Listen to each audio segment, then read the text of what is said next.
नमस्कार साथियों, infusion notes के यूट्यूब चैनल पर आपका स्वागत है। आज का सेशन रहेगा साथियों 10 फरवरी 2024 इंडिया करंट अफेयर्स का। इस सेशन के अंदर साथियों जितने ही महत्वपूर्ण प्रश्न बने हैं इंडिया करंट अफेयर्स के, वो मैं आपके साथ शेयर करूंगा। साथ ही उन प्रश्नों से जुड़े हुए जो महत्वपूर्ण तथ्य आपसे आगामी प्रतियोगिता परीक्षा में पूछे जा सकते हैं, उस पर भी जानकारी साझा करूंगा। और उसके बाद साथियों अपने देखेंगे इंडिया जीके के 5 महत्वपूर्ण क्वेश्चन जो पुराने एग्जाम के अंदर पूछे गए हैं। और उसके बाद साथियों जो अपने कल करंट अफेयर्स पढ़ा था उसका भी रिवीजन करेंगे। सेशन आपको पसंद आए तो इसे लाइक व शेयर जरूर कीजिएगा। इन्फ्यूजन नोट्स के यूट्यूब चैनल को लाइक व सब्सक्राइब कीजिएगा। साथियों वीडियो के डिस्क्रिप्शन में पीडीएफ का लिंक होगा, वहां से आप आसानी से पीडीएफ डाउनलोड कर पाएंगे।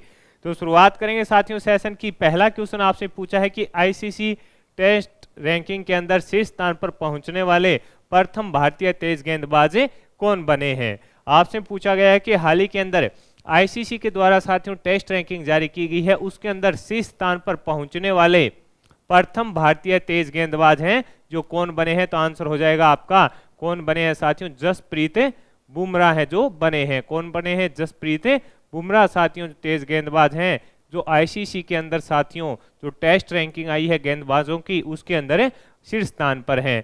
इसके अलावा साथियों ये चौथे भारतीय गेंदबाज बने हैं जिन्होंने यह मुकाम हासिल किया है। इससे पहले साथियों रविंद्र जडेजा, रविचंद्रन अश्विन और बिशन सिंह बेदी है जो शीर्ष स्थान पर पहुंच गए हैं। तो साथियों आपसे पूछा जा सकता है कि हाल ही के अंदर आईसीसी के द्वारा जारी टेस्ट रैंकिंग के अंदर शीर्ष स्थान है जो किस भारतीय तेज गेंदबाज ने हासिल किया है। तो आपका आंसर हो जाएगा जसप्रीत बुमराह। साथियों अपने स्पोर्ट्स करंट अफेयर्स की बात करें जो लेटेस्ट के अंदर हुए हैं, तो साथियों one day cricketer of the year किसे चुना गया है, विराट कोहली को। One day cricketer of the year किसे चुना गया है, तो आपका आंसर हो जाएगा किंग कोहली को चुना गया है। इसके अलावा टी20 क्रिकेटर ऑफ द ईयर किसे चुना गया है साथियों, तो आंसर हो जाएगा सूर्य कुमार यादव को। किसको चुना गया है, सूर्य कुमार यादव को चुना गया है। वहीं क्रिकेटर ऑफ द ईयर किसे चुना गया है साथियों, तो आंसर हो जाएगा पैट कमिंस को चुना गया है। ये ऑस्ट्रेलिया के कप्तान है। कौन है, ये ऑस्ट्रेलिया के कप्तान है, ये भी अपने को याद रखना है। और साथ ही साथियों जो दिसंबर मंथ था उसके अंदर पैट कमिंस को मंथ ऑफ द ईयर भी चुना गया था, ये भी अपने को याद रखना है। पूछा जा सकता है कि आपसे कि हाल ही के अंदर वनडे ऑफ द ईयर खिलाड़ी किसे चुना गया, विराट कोहली को। टी20 ऑफ द ईयर किसे चुना गया, सूर्य कुमार यादव को। और क्रिकेटर ऑफ द ईयर किसे चुना गया, पैट कमिंस को चुना गया। और साथ ही साथियों जो दिसंबर माह का month of the player award होता है वो भी ऑस्ट्रेलिया के कप्तान पैट कमिंस को दिया गया। ये सब चीजें अपने को याद रखनी है साथियों। अगला क्वेश्चन आपसे पूछा है कि विश्व रक्षा प्रदर्शनी 2024 में भारत का प्रतिनिधित्व है जो किसने किया। ये आपसे पूछा गया है कि हाल ही के अंदर विश्व रक्षा प्रदर्शनी थी 2024, उसके अंदर भारत का प्रतिनिधित्व है जो किसके द्वारा किया गया। तो आंसर हो जाएगा साथियों आपका किसके द्वारा किया गया, तो आंसर होगा अजय भट्ट के द्वारा किया गया। किसके द्वारा किया गया, अजय भट्ट के द्वारा साथियों भारत का प्रतिनिधित्व किया गया। ये कौन है साथियों, ये रक्षा राज्य मंत्री हैं। ये भी अपने को थोड़ा याद रखना है कि अजय भट्ट कौन है, तो ये साथियों रक्षा राज्य मंत्री हैं। जो ये प्रदर्शनी है इसका आयोजन कहाँ पर हुआ, तो साथियों इसका आयोजन है जो सऊदी अरब के अंदर हुआ। ये भी अपने को याद रखना है। नहीं, इसका आयोजन कब हुआ, तो सऊदी अरब के अंदर इसका आयोजन है जो किया गया था। कब से कब है, तो 4 से 8 फरवरी तक। कब से कब है, 4 से लेकर 8 फरवरी तक। ये भी अपने को थोड़ा साथियों याद रखना है। कब से कब किया गया था, 4 से 8 फरवरी तक इसका आयोजन किया गया था। अगला क्वेश्चन आपसे पूछा है कि विश्व पुस्तक मेले 2024 का आयोजन कहाँ शुरू हुआ है। ये भी इंपॉर्टेंट रहने वाला क्वेश्चन है। विश्व पुस्तक मेले 2024 का आयोजन है जो कहां पर शुरू हुआ है, तो आंसर हो जाएगा साथियों अपने नई दिल्ली के अंदर। कहां पर शुरू हुआ है, तो आंसर हो जाएगा नई दिल्ली के अंदर साथियों इसका शुभारंभ हो चुका है। ये कब से कब चलेगा, तो साथियों 10 से 18 फरवरी।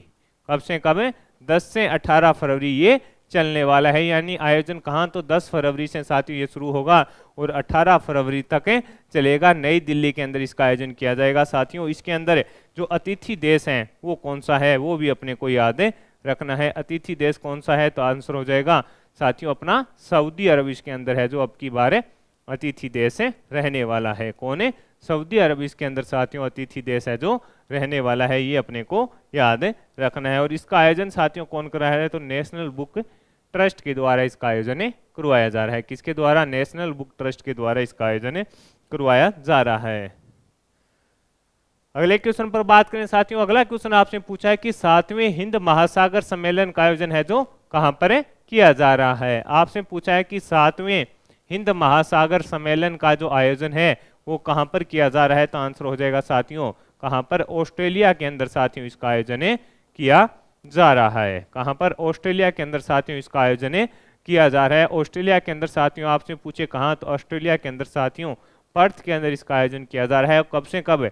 तो 9 से साथियों 10 फरवरी, 9 से 10 फरवरी तक इसका आयोजन है जो किया जाएगा। और इसके अंदर भारत का प्रतिनिधित्व कौन करेंगे साथियों?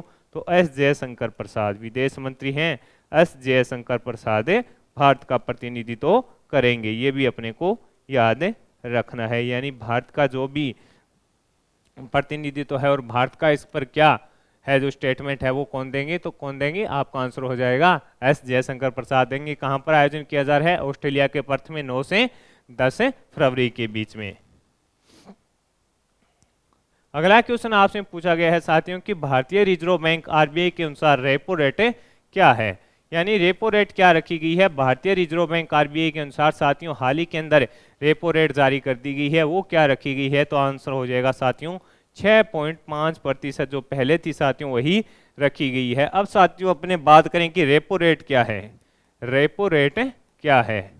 इसके अंदर साथियों जो अपना आरबीआई है वो आरबीआई है जो साथियों जो वाणिज्यिक बैंक हो गए साथियों, जैसे एसबीआई हो गया, इन बैंकों को जो ऋण देता है, यानी अन्य जो केंद्रीय बैंक है साथियों अपना आरबीआई, वो वाणिज्यिक बैंक जो एसबीआई हो गए, जो अन्य बैंक हैं उनको जो ऋण देता है उसको उधार मानकर है जो रेपो रेट जारी की जाती है। और वो कितनी है? 6.5% है। ये थोड़ा याद रखिएगा कि रेपो रेट है जो साधारण भाषा में क्या है साथियों, जो अपना केंद्रीय बैंक है आरबीआई, वो जो वाणिज्यिक बैंक होते हैं उनको जो बैंकों को ऋण उधार देता है उसको उधार मानकर है जो रेपो रेट जारी की जाती है। वो कितनी रखी गई है? 6.5% है जो रखी गई है। ये अपने को याद रखना है। ये जारी किसने किया है साथियों? जो मौद्रिक नीति समिति है आरबीआई की, उसके द्वारा इसको जारी किया गया है। ये भी अपने को याद रखना है। अगला क्वेश्चन आपसे पूछा गया है साथियों कि कजाकिस्तान के नए पीएम कौन बने हैं। कजाकिस्तान के नए पीएम कौन बने हैं? तो आंसर हो जाएगा साथियों ओलाज बेक्टेनोव। कौन बने हैं? कजाकिस्तान के नए पीएम बने हैं ओलजास बेक्टेनोव।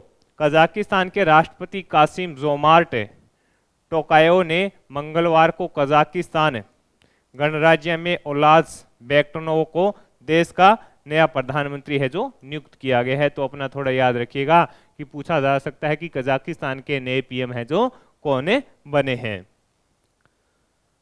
अगला क्वेश्चन आपसे पूछा गया है साथियों कि wild life photographer of the year people's choice award 2023 है जो किसने जीता है। आपसे पूछा है कि wild life photographer of the year people's choice award 2023 किसने जीता है। तो आंसर होगा नीमा सरी खानी ने जीता है। कौन किसने जीता है साथियों? नीमा सरी खानी के द्वारा जीता गया है। ये कहाँ की है साथियों? ये ब्रिटिश फोटोग्राफर है। बस थोड़ा अपने को इतना ही याद रखना है। इसका संबंध ज़्यादा से ज़्यादा पूछा जा सकता है कहाँ की है, तो साथियों ये ब्रिटिश फोटोग्राफर है। ये अपने को याद रखना है। अगला क्वेश्चन आपसे पूछा गया है साथियों कि तेलंगाना राज्य विमान अकादमी ने ड्रोन पायलटों के परीक्षण के लिए किसके साथ समझौता किया है। तो आंसर क्या होगा? इसरो के साथ साथियों समझौता है जो किया गया है। तेलंगाना राज्य विमान अकादमी ने ड्रोन पायलटों के परीक्षण के लिए किसके साथ समझौता किया है। तो आंसर हो जाएगा साथियों इसरो के साथ समझौता ज्ञापन हुआ है। तेलंगाना का और इसरो के बीच साथियों समझौता हुआ है। तेलंगाना राज्य विमानन अकादमी ने हैदराबाद में इसरो के राष्ट्रीय रिमोट सेंसिंग सेंटर NRSC के साथ ड्रोन पायलटों के लिए उन्नत परीक्षण प्राप्त करने के लिए एक समझौता ज्ञापन है जो किया है। तो अपने को याद रखना है, पूछा जा सकता है साथियों। अगले क्वेश्चन पर बात करें। अगला क्वेश्चन आपसे पूछा है कि अंतर्राष्ट्रीय ऊर्जा एजेंसी की रिपोर्ट के अनुसार दुनिया में नवीनीकरण ऊर्जा क्षमता के मामले में शीर्ष स्थान पर कौन है। तो साथियों शीर्ष स्थान पर है चीन। कौन है? शीर्ष स्थान पर है चीन। आपसे पूछा है कि अंतर्राष्ट्रीय ऊर्जा एजेंसी की रिपोर्ट के अनुसार दुनिया में नवीनीकरण ऊर्जा क्षमता में शीर्ष स्थान पर कौन है। तो आंसर हो जाएगा चीन साथियों इसके अंदर शीर्ष स्थान पर है। साथियों चीन के बताया जा रहा है कि चीन 360 गीगावाट की ग्रोथ है जो इसके अंदर है की है, 360 गीगावाट की ग्रोथ है चीन के द्वारा साथियों इसके अंदर की गई है, ये भी अपने को याद रखना है। और भारत साथियों पिछले 5 सालों में करीब 91 गीगावाट की है जो ग्रोथ है कर पाया है, ये अपने को याद रखना है। अगला क्वेश्चन आपसे पूछा गया है साथियों कि WHO के ग्लोबल कैंसर बर्डन रिपोर्ट के अनुसार वर्ष 2022 में कैंसर के सर्वाधिक मामले हैं जो किस प्रकार के हैं। आपसे पूछा है कि साथियों WHO के द्वारा ग्लोबल कैंसर बर्डन रिपोर्ट जारी की गई है, उसके अनुसार वर्ष 2022 में कैंसर के सर्वाधिक मामले दर्ज हुए हैं। तो वो साथियों जो फेफड़ों का कैंसर होता है, कौन सा, फेफड़ों का जो कैंसर होता है उसके सर्वाधिक मामले दर्ज हुए हैं। फेफड़ों का जो कैंसर है साथियों उसके सर्वाधिक मामले हैं जो दर्ज हुए हैं, ये अपने को थोड़ा याद रखना है। यानी करीब साथियों 12.4% के आसपास है जो फेफड़ों का कैंसर है पाया गया है, ये अपने को थोड़ा याद रखना है। इसके अलावा साथियों ये जो एक अंतरिम बजट वित्त मंत्री निर्मला सीतारमण जी के द्वारा जारी किया गया था उसमें बताया गया था कि 9 से 14 वर्ष की बालिकाओं को सर्वाइकल कैंसर का मुफ्त टीका भी लगाया जाएगा। अगला क्वेश्चन आपसे पूछा है कि देश की पहली हाइपर वेलोसिटी एक्सपेंशन टनल जिगर ठंडा H2 का विकास है जो किसने किया है। तो आंसर रहेगा साथियों IIT कानपुर के द्वारा किया गया है। अपने को सीधा ही बस याद रखना है कि देश की प्रथम हाइपर वेलोसिटी एक्सपेंशन टनल जिगर ठंडा H2 का विकास किसने किया है। तो आंसर हो जाएगा IIT कानपुर के द्वारा साथियों इसका विकास है जो किया गया है। किसके द्वारा, IIT कानपुर के द्वारा साथियों इसका विकास है जो किया गया है। अगला क्वेश्चन आपसे पूछा है कि हाल ही में FAO और WHO मसाला और पाक जड़ी बूटियों पर कोडेक्स समिति का 7वां स्तर है जो कहाँ हुआ। तो साथियों कहाँ हुआ, केरल के अंदर हुआ। कहाँ पर हुआ, तो आंसर हो जाएगा केरल के अंदर। और केरल के अंदर कहाँ पर, तो साथियों कोची केरल के अंदर इसका आयोजन है जो किया गया था। कहाँ पर, केरल कोची के अंदर साथियों इसका आयोजन किया गया था। WHO है साथियों इसकी स्थापना है जो 7 अप्रैल 1948 को हुई थी। 7 अप्रैल 1948 को इसकी स्थापना हुई थी। डॉक्टर टेड्रोस इसके वर्तमान में अध्यक्ष हैं साथियों, ये अपने को याद रखना है। और इसका जो मुख्यालय है वो जिनेवा में है। वहीं साथियों फूड एंड एग्रीकल्चर संगठन की स्थापना है जो 16 अक्टूबर 1945 को हुई थी। फूड एंड एग्रीकल्चर संगठन है उसकी स्थापना 16 अक्टूबर 1945 को हुई थी। इसका मुख्यालय साथियों रोम इटली के अंदर है। इसका मुख्यालय कहाँ पर है, रोम इटली के अंदर इसका मुख्यालय है, ये अपने को थोड़ा याद रखना है। हाल ही में किस अंतरिक्ष एजेंसी ने संभावित सुपर अर्थ TOI 71-5b की पहचान की है। तो नासा के द्वारा साथियों इसकी पहचान की गई है। ये आने इस प्रकार का प्रश्न कई बार पूछ लिया जाता है कि हाल ही में किस अंतरिक्ष एजेंसी के द्वारा संभावित सुपर अर्थ TOI 71-5b की पहचान की गई है। तो नासा के द्वारा साथियों इसकी पहचान की गई है। और इसे बताया जा रहा है कि पृथ्वी से करीब 137 प्रकाश वर्ष है जो दूर है, ये अपने को भी थोड़ा याद रखना है। कई बार इस प्रकार का क्वेश्चन साथियों पूछ लिया जाता है। अगला क्वेश्चन आपसे पूछा गया है कि लॉजिस्टिक परफॉर्मेंस इंडेक्स 2023 में भारत का कौन सा स्थान है। तो साथियों भारत 38वें स्थान पर है। 38वें स्थान पर है भारत। कौन से स्थान पर है, 38वें स्थान पर है साथियों। ये विश्व बैंक के द्वारा रिपोर्ट है जो जारी की गई है। विश्व बैंक के द्वारा यह रिपोर्ट जारी कर दी गई है। और इसके अंदर भारत है जो साथियों 38वें स्थान पर है। प्रथम स्थान पर सिंगापुर है, ये थोड़ा याद रखिएगा। फर्स्ट स्थान पर कौन है, तो प्रथम स्थान पर है सिंगापुर है।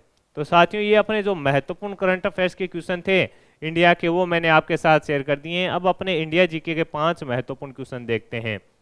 स्वतंत्रता आंदोलन के दौरान राष्ट्रीय शोक दिवस कब आयोजित किया गया। तो बंगाल विभाजन लागू होने के दिन। कब है, बंगाल विभाजन लागू होने के दिन साथियों इसका आयोजन किया गया था। अगला क्वेश्चन है कि चंद्रशेखर आजाद की कहां गोली मारकर हत्या कर दी गई थी। तो आंसर है साथियों इलाहाबाद में। कहां पर कर दी गई थी, तो आंसर हो जाएगा इलाहाबाद में साथियों उनको गोली मारकर है जो हत्या कर दी गई थी। अगला क्वेश्चन है कि भगत सिंह ने किस स्थान पर बम फेंका था।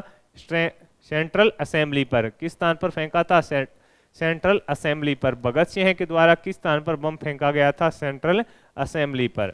अगला क्वेश्चन है कि सलीम उल्लाह और आगा खान तृतीय ने किस वर्ष में मुस्लिम लीग का गठन किया था? तो आंसर रहेगा साथियों 1906 में किया था। कब किया था? तो आंसर हो जाएगा 1906 के अंदर मुस्लिम लीग का गठन है जो किया गया था।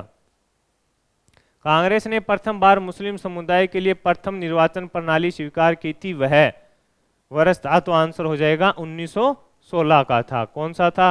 1916 का वर्ष था। ये भी अपने को याद रखना है साथियों। साथियों ये हो गए इंडिया जीके के महत्वपूर्ण 5 क्वेश्चन। अब अपने जो कल करंट अफेयर्स पढ़ा था उसका रिवीजन करते हैं। हाल ही में किस राज्य में मुख्यमंत्री व्योश्री योजना शुरू की गई? तो आंसर रहेगा महाराष्ट्र। किस देश ने भारतीयों को बिना वीजा मुक्त यात्रा देने की घोषणा की है? ईरान ने। हाल ही में किसने राष्ट्रीय कुश्ती चैंपियनशिप के अंदर ग्रीको रोमन पुरस्कार जीता है? तो आंसर रहेगा सुनील कुमार। मियो ओका भारत में किस बैंक की कंट्री निर्देशक बनी है? तो आंसर है एशियाई विकास बैंक की बनी है। अगला क्वेश्चन है कि हाल ही में किस भारतीय हस्ती को यूएई के द्वारा गोल्डन वीजा दिया गया? तो आंसर रहेगा आनंद कुमार। भारत म्यांमार सीमा की लंबाई कितनी है जिस पर भारतीय सरकार तारबंदी करने की योजना बना रही है? तो 1643 किमी है। हाल ही में विद्यांजलि छात्रवृत्ति कार्यक्रम किसने प्रारंभ किया? धर्मेंद्र प्रधान के द्वारा प्रारंभ किया गया। हाल ही में यूनिफॉर्म सिविल कोड को लागू करने वाला राज्य कौन सा बना है? तो आंसर रहेगा उत्तराखंड बना है। कौन फीफा विश्व कप क्वालिफाई 2026 का आयोजन करेगा? तो आंसर क्या रहेगा? हैदराबाद। हाल ही में सेना के उप प्रमुख पद पर किसे नियुक्त किया गया है? उपेंद्र द्विवेदी को। तानाशाह न्यायब बुकेल किस देश के दूसरी बार राष्ट्रपति बने हैं? तो अल सल्वाडोर के बने हैं। इसके अलावा प्रथम बिम्स्टिक एक्वावटी चैंपियनशिप कहाँ शुरू हुई? तो आंसर हो जाएगा नई दिल्ली के अंदर साथियों इसकी है जो शुरुआतें की गई थी। आपको सेशन कैसा लगा साथियों? कमेंट बॉक्स में अपनी राय जरूर दीजिएगा। इन्फ्यूजन नोट्स के यूट्यूब चैनल को लाइक और सब्सक्राइब कीजिएगा और अपने दोस्तों में जरूर शेयर कीजिएगा। साथियों मेरा प्रयास है कि 10 या 15 मिनट के अंदर अगर अपना इंडिया करंट अफेयर बेहतरीन तरीके से तैयार होता है तो बाकी समय आपने अन्य सब्जेक्टों को भी अपने तैयार कर सकते हैं। धन्यवाद साथियों।